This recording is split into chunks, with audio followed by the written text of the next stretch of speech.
জুলাই যোদ্ধা ওসমান হাদি সহ জুলাইয়ের সম্মুখ সারি যোদ্ধাদের জন্য বিশেষ নিরাপত্তা ব্যবস্থা গ্রহণ এবং লুট হওয়া অবৈধ অস্ত্র উদ্ধারের বিষয়টি বিশেষভাবে আলোচনা করা হয়েছে। স্বরাষ্ট্র মন্ত্রণালয় সহ বর্তমান অন্তর্বর্তী সরকার জুলাই গণ অভ্যুত্থানে সম্মুখ সারির যোদ্ধা ওসমান হাদির উপর হামলার ঘটনায় গভীর দুঃখ প্রকাশ করেছে।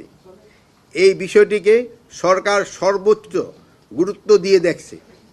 অনতিবিলম্বে এই ঘটনার সঙ্গে জড়িতদের গ্রেপ্তারের জন্য আইন শৃঙ্খলা বাহিনীকে নির্দেশ দেওয়া হয়েছে। আশা করছি অতি দ্রুত সময়ের মধ্যে আমরা দুষ্কৃতিকারীদের গ্রেপ্তার করে আইনের আওতায় নিয়ে আসতে পারব।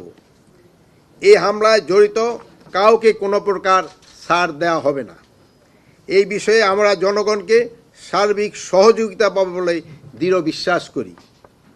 ওসমান হাদির উপর আক্রমণের ঘটনা আসন্ন জাতীয় সংসদ নির্বাচনকে বাধাগ্রস্ত করার অপপ্রয়াস বলে আমরা মনে করি। জাতীয় সংসদ নির্বাচনকে বাধাগ্রস্ত বা বানচাল করার যে কোনো ধরনের অপচেষ্টা অন্তর্বর্তী সরকার কঠোর হস্তে দমন করবে।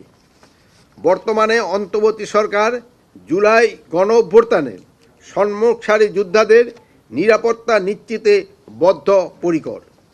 সরকারের পক্ষ থেকে তাদের জন্য বিশেষ নিরাপত্তা ব্যবস্থা গ্রহণ করা হয়েছে।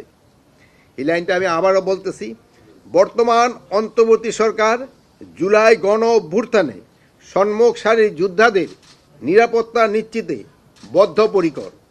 সরকারের পক্ষ থেকে তাদের জন্য বিশেষ নিরাপত্তার ব্যবস্থা গ্রহণ করা হচ্ছে।